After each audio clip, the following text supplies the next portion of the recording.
From the Presidential Palace, Manila, Dateline Malacañang.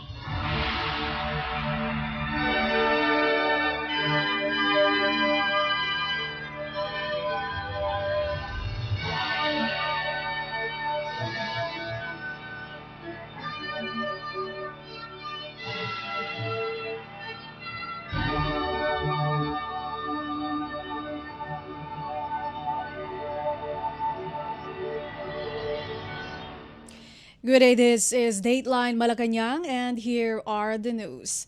Malacañang said Philippine President Ferdinand R. Marcos Jr. has expressed optimism over the passage of the proposed Independent People's Commission or IPC Act by June this year. The proposed creation of an IPC was among the 21 priority measures approved by President Marcos during the 3rd Legislative Executive Development Advisory Council or LEDAC meeting at the Malacañang Palace on Tuesday. The IPC bill seeks to enhance public transparency and accountability amid the Marcos administration's intensified crackdown on government and financial irregularities. Asked about the possible implication of the IPC's creation on the fate of the Independent Commission for Infrastructure or ICI, Presidential Communications Office, PCO Undersecretary and Palace Press Officer Attorney Claire Castro said, the future of the existing fact-finding body remains unknown pending the review of its investigation findings on anomalous flood control projects. Yes, yun ang napag-usapan at pipilitin na maipasa lahat itong 21 priority bills bago matapos ang June itong taon. Ngayon po ay hindi pa po natin alam kung ano mangyari sa ICI dahil kabibigay lamang po nila ng kanilang report at ngayon po yun ay inaaral. Kung magkakaroon po ng People's Independent Commission, tignan po natin kung anong mangyayari sa ICI. Dahil ang ICI naman po is an independent commission, a fact-finding commission na nakakatulong po sa ehekutibo para mas mapabilis po ang pag-iimbestiga ng Ombudsman at ng DOJ. Castro earlier said President Marcos would let the ICI decide whether to continue its operations or conclude its mandate, adding that the President is willing to extend assistance if the independent body makes a request.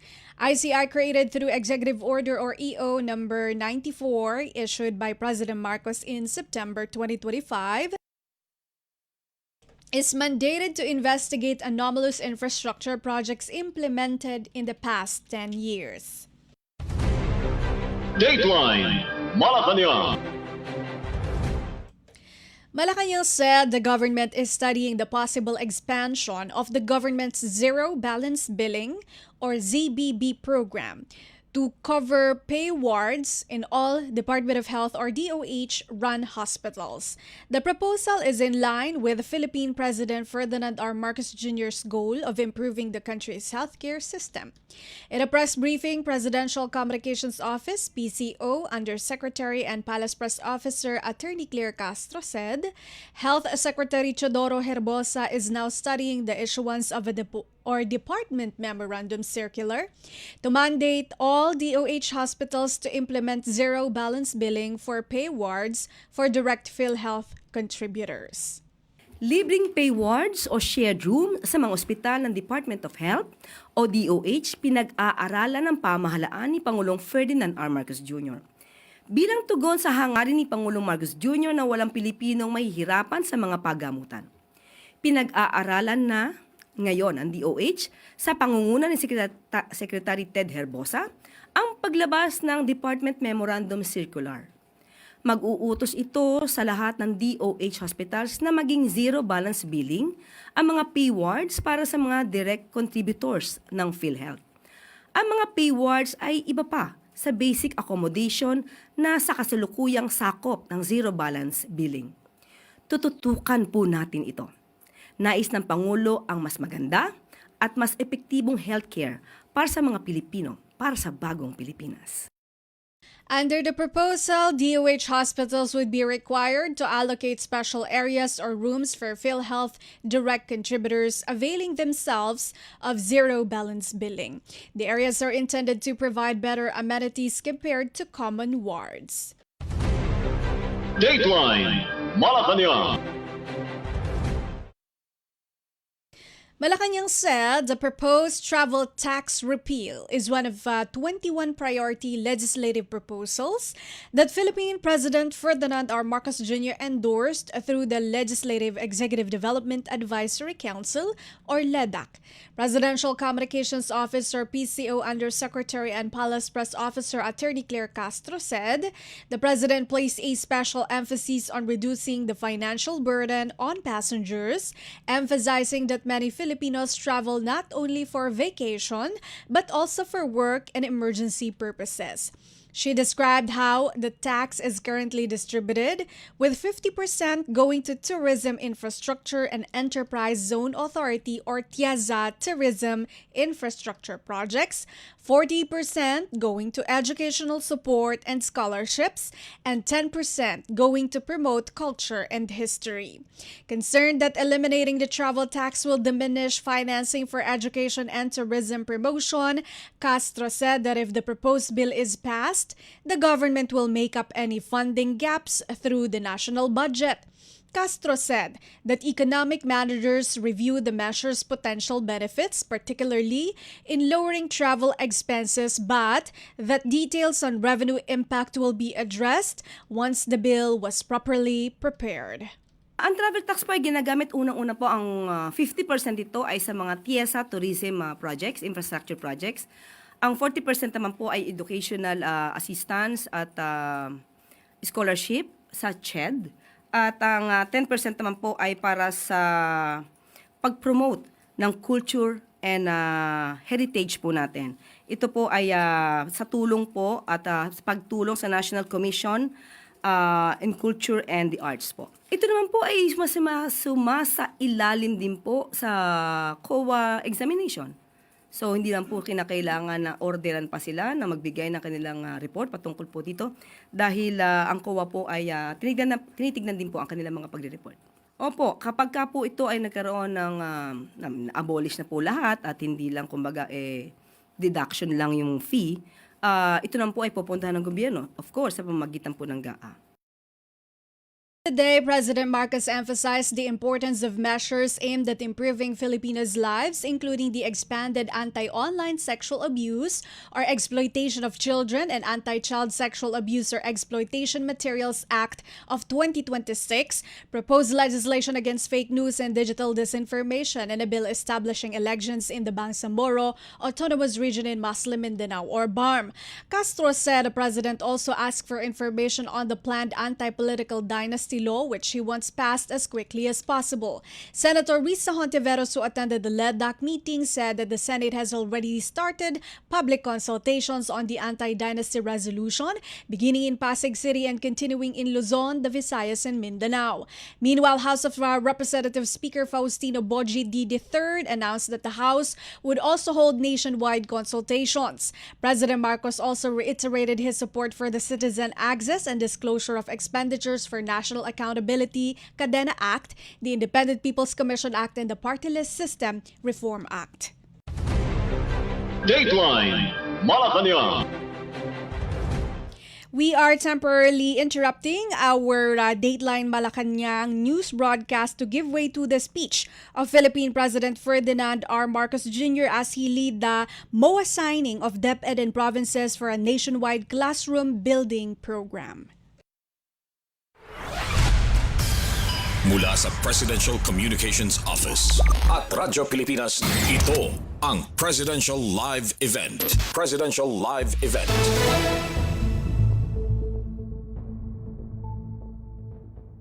Senator Paulo Benigno Aquino IV, who is the committee chairman for basic education in the Senate. Pasig City Lone District Representative Roman Romulo, who is the House Committee Chairperson for Basic Education and Culture in the House, and the honorable members of the House of Representatives, of course, our provincial governors from Luzon, Visayas, and Mindanao, Department of Education officials, employees led by our DepEd Secretary Sani Angara, the a group to whom this effort is really directed to: our teachers, our parents, of course, our students, fellow workers in government, distinguished guests, ladies and gentlemen, good morning and welcome to Malacañang. So today we formalize the partnership between the DepEd and the different provinces around the country, and it is an effort to make sure that every Filipino student has a safe and decent classroom to learn in. I have seen many of the struggles that our students, our teachers, and our parents face when having to send their children to school. They are studying and dreaming of a better future in poorly built facilities, cramped spaces, and sometimes no facilities at all. As of December of last year, we have a classroom shortage that amounts to a stunning 145,000 units. How we have allowed this to become such a bad situation, I cannot understand. Dahil sa kakulangan ng silid-aralan, gumagawa tayo ng ilang shift na pasok para sa mga estudyante. Kaya yung iba madaling araw nang papasok at yung iba naman gabing-gabi na. At saka pa lang lalabas sa eskwela. Nandyan na rin ay mga mag-aaral na nagkaklase sa mga basketball court o kuminsan sa ilalim lang ng puno. And this is the gap that we must address urgently. It is the reason why this administration has been finding all kinds of alternative ways that we can immediately close this yawning gap. Because we cannot wait another 5 or 10 years to ensure that every student has a comfortable classroom. So we have initiated this partnership with the local government units. That is one of our strategies. We are changing the system because the process that we have now is much too slow. With this initiative, we can take a big bite out of that gap. And under this partnership, the DepEd will set technical standards, provide designs, and supply the funding for these classrooms. On the other hand, the LGUs will take the lead in their procurement and actual construction. Ang kakaiba nito, yung mga governor, naintindihan nila ito. Madalas ang national government nagbibigay sa inyo ng additional function, pero walang pondo. Well understood ng ating mga provincial leaders. Ito hindi. We are doing quite the opposite. You are being given an additional function. It is a function that you have actually asked for. Pero kami ang magbababa ng pondo sa inyo. So, yung pondo ng DepEd, ang pondo ng DepEd para sa classroom doon sa lugar ninyo, imbes na idadaan pa sa national government hanggat maaari, basta't kaya naman ng LGU, karamihan naman ng ating probinsya ay kayang-kaya magpatayo ng classroom, ay sa inyo na ida-download ang pondong yan para nakakatiyak naman tayo. Ang sabi ko nga sa kanila, sa lahat, sabi ko, paano yan? Baka magka-problema ulit sa Ghost Project at saka sa substandard. Sabi ko, hindi uubra yan pagka sa LGU. Hindi uubra yan. Dahil ang tao mismo ang kaharap ninyo. Pagka hindi magandang gawin ninyong trabaho, sisitahin kayo. Araw-araw kayo, gabi-gabi kayo kakatukin sa bahay ninyo. Sasabihin, ayusin ninyo yung problema. Kaya't malakas ang loob ko na magiging maayos lahat ng ating gagawin. So, by giving the LGUs a greater role in the implementation, we streamline the process, we reduce delays, and move faster in building schools that our children need. For students, it means classrooms will be completed sooner. For our teachers, it translates to a safer, a more conducive environment that they can teach in. And for parents, this gives them peace of mind knowing that their children are learning in better facilities. Dahil talagang, kung titignan natin, tinutulungan natin ang mga teacher, nagdagdag tayo ng guro, at nagdagdag para mabawasan ang kanilang mga administrative duty. Marami tayong ginagawa to supply mga equipment, mga computer, mga whiteboard, kung ano-ano pa. Kung walang classroom, wala ring mangyayari. Kaya't kailangan talaga na gawan natin ng paraan upang mapabilis ang construction ng ating mga silid-aralan. This partnership supported, of course, in the 2026 GAA. This program has been allocated 85.39 billion pesos for basic education facilities.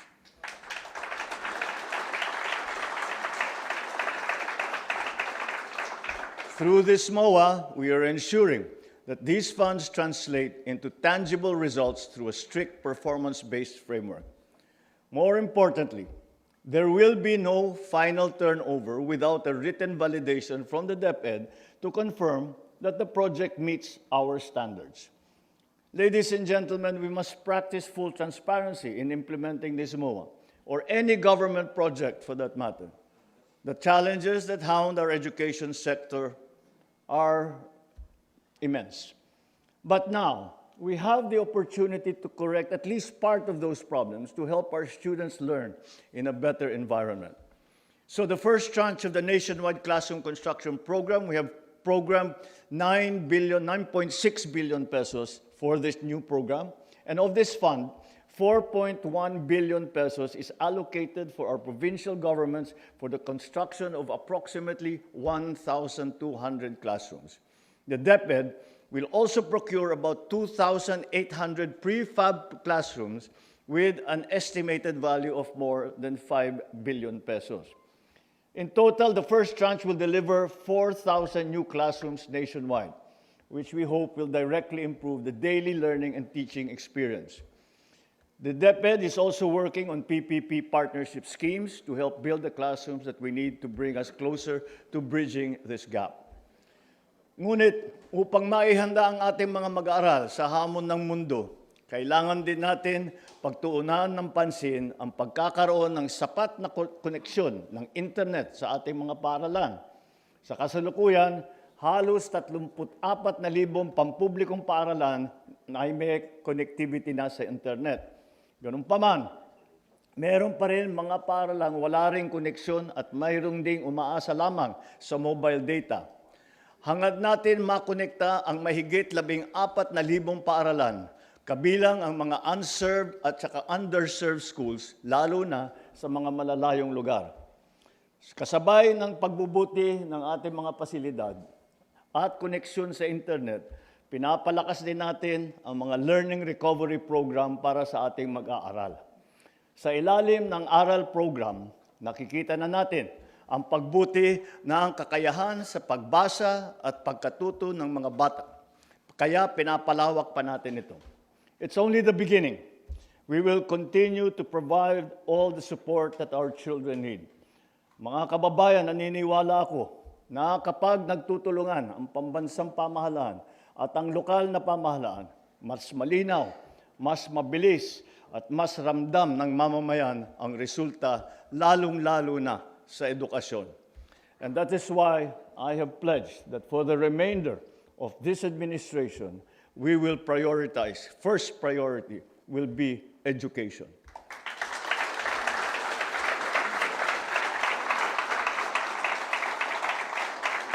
Let us all work together as we ensure that our children will get the education that they deserve in this age of bagong Pilipinas. Maraming salamat. Mabuhay tayong lahat. Mabuhay ang bagong Pilipinas. You just listened to Philippine President Ferdinand R. Marcos Jr.'s speech at the MOA signing of DepEd in provinces for a nationwide classroom building program. Dateline Malacañang. Moving on with our Dateline Malacañang news broadcast, Malacañang said Philippine President Ferdinand R. Marcos Jr. is pushing for the swift passage of the proposed amendments to the Coconut Farmers and Industry Act to strengthen the coconut sector. Presidential Communications Office PCO Undersecretary and Palace Press Officer Attorney Claire Castro said the proposed amendments would ensure a more responsive approach to the evolving needs of coconut farmers. Pero ang isa po sa binigyang tutok ng Pangulo ay yung tungkol sa pagpapaganda ng coconut industry. So, binigyan din po niya ng Pangulo na dapat matulungan po natin ang mga coconut farmers natin dahil tayo daw po ang nag-e-export second. Tayo sa pinakamalaki na e-export sa buong bansa. So, pinatututukan din po ito ng Pangulo. And into law, February 2021 Republic Act RA 11524 or the Coconut Farmers and Industry Trust Fund Act introduced reforms to the coconut industry aimed at ensuring the efficient utilization of the trust fund in line with the Coconut Farmers and Industry Development Plan or CFIDP. RA 11524 provides for the maintenance of the trust fund for 50 years under the CFIDP, which outlines strategies for implementing national development programs on social protection, capacity building, farmer organization, empowerment, infrastructure, and other support programs to improve the socio-economic status of Filipino coconut farmers and revitalize the coconut industry. The proposed amendments seek to further modernize the sector by introducing measures to improve productivity, facilitate access to credit and technology, and strengthen farmer cooperatives. The measure was seen to help the Philippines maintain its position as a leading global coconut exporter while ensuring farmers directly benefit from the country's coconut wealth. Dateline Malacañang. Malacañang said Philippine President Ferdinand R. Marcos Jr. endorses anti-fake news measures that combine regulation with freedom of expression, emphasizing the need of not suppressing dissent or critical viewpoints. Presidential Communications Office PCO Undersecretary and Palace Press Officer Attorney Claire Castro said the President brought up the subject during a recent Legislative Executive Development Advisory Council or LEDAC meeting, where a proposed bill against fake news and digital disinformation was placed among 21 priority measures slated for passage by June. When asked if the new policy could be used to suppress dissent or critical views of the government, Castro assured this will not be the case. Ang sinabi lamang po ng Pangulo nung nabanggit po ito ay dapat pong balansihin. Yun po ang ating nadinig sa Pangulo, dapat balansihin nga po dahil nga po baka po masagasa yung freedom of expression. Dapat ma-define mabuti kung ano po yung sinasabi nating fake news at disinformation. Hindi po hahayaan ng Pangulo na masagasaan ang anumang freedom of expression, freedom of speech ng ating mga kababayan. Aside from the anti-fake news proposal, President Marcos has prioritized legislation to abolish the travel tax, safeguard children online, hold Bangsamoro elections, and restructure political dynasties.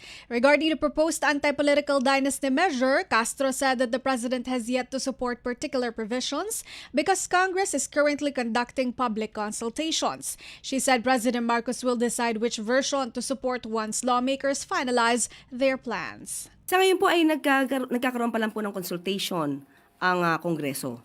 So kung ano po ibibigay nila na version, doon pa lamang po malalaman ng Pangulo kung anong mas maganda at kung ano ang kanyang susuportahan. Communications Office, PCO Undersecretary, Palace Press Officer, Attorney Claire Castro. Dateline Malacañang. Malacañang said Philippine President Ferdinand R. Marcos Jr. is pleased with the House of Representatives' resolution to reject 2 impeachment allegations against him, describing the process as fair and based on truth. Presidential Communications Office, PCO Undersecretary and Palace Press Officer Attorney Claire Castro said the President welcomed the outcome of the plenary session in which an overwhelmingly majority of parliamentarians rejected the impeachment charges. She said President Marcos was delighted by the vote of 284 House members who supported the removal. Castro said that the presiding has no intent of worrying about the matter and instead wishes to move forward. Castro noted that President Marcos remains committed to economic policies that will improve Filipinos' lives. Earlier, the House of Representatives dismissed the 2 impeachment allegations against President Marcos after the Justice Committee determined that the petitions lacked substance. or substance. In the plenary vote, 284 MPs voted to reject the accusations while 8 objected and 4 abstained. The charges were filed independently by lawyer Andre De Jesus on January 19 and by Makabayan Coalition members on January 22. While both were first deemed sufficient in form, they were eventually denied due to a lack of substantive basis. President Marcos had said that the impeachment accusations lack substance and were just distractions. Dateline Malacañang. Finally, for Dateline Malacañang said Philippine President Ferdinand R. Marcos Jr. has yet to decide on clemency for detained former overseas Filipino worker OFW Mary Jane Veloso. The Office of the Executive Secretary is reviewing legal provisions and discussing the case with Indonesian authorities. Presidential Communications Office, PCO, Undersecretary, Palace Press Officer Attorney Claire Castro said the situation is still being evaluated, notably the minutes of discussions with Indonesia, and that the final decision rests with the president. Castro made a statement in response to queries about whether a previous clemency petition filed by Veloso's family had already reached the president. In an open letter to her supporters, Veloso reaffirmed her call for clemency so that she could finally be released after more than 16 years in prison for a crime she did not commit. Veloso was detained in Yogyakarta, Indonesia in 2010 after heroin weighing 2.6 kilograms was discovered in her suitcase. She was convicted of narcotics trafficking and sentenced to death. She was eventually granted a last-minute reprieve after the Philippines alerted the Indonesian authorities of her recruiter's surrender. President Marcos made his first state visit to Indonesia in September 2022 when he spoke with then-President Joko Widodo on Veloso's case. Over 2 years later, President Marcos announced that Veloso will return to the Philippines from Indonesia. Veloso came to the Philippines on December 18, 2024 and was immediately transferred to the Correctional Institute for Women, where she will serve the remainder of her sentence. When asked if there are any legal hurdles to the president granting mercy, Castro underlined that the review is still ongoing. Kanina po ay nakausap po natin mismo ang sa OES at sinasabi po nila na aaralin po kung ano pa yung mga provision at kung ano ba yung minutes of the meeting nila sa bansang Indonesia. At prerogative pa rin po ng Pangulo ang masusunod. Tulad ng aking sinabi, aaralin po nila yung pinakahuling minutes of the meeting nila with Indonesia at titignan po nila kung walang anumang malalabag na batas at muli, prerogative po ng Pangulo kung ano man po ang kanyang igagawa dito. Presidential Communications Office, PCO Undersecretary, Palace Press Officer Attorney Claire Castro. Dateline Malacañang. That is all for today's Dateline Malacañang for Radyo Pilipinas World Service. This has been Bea Gaza-de Guzman.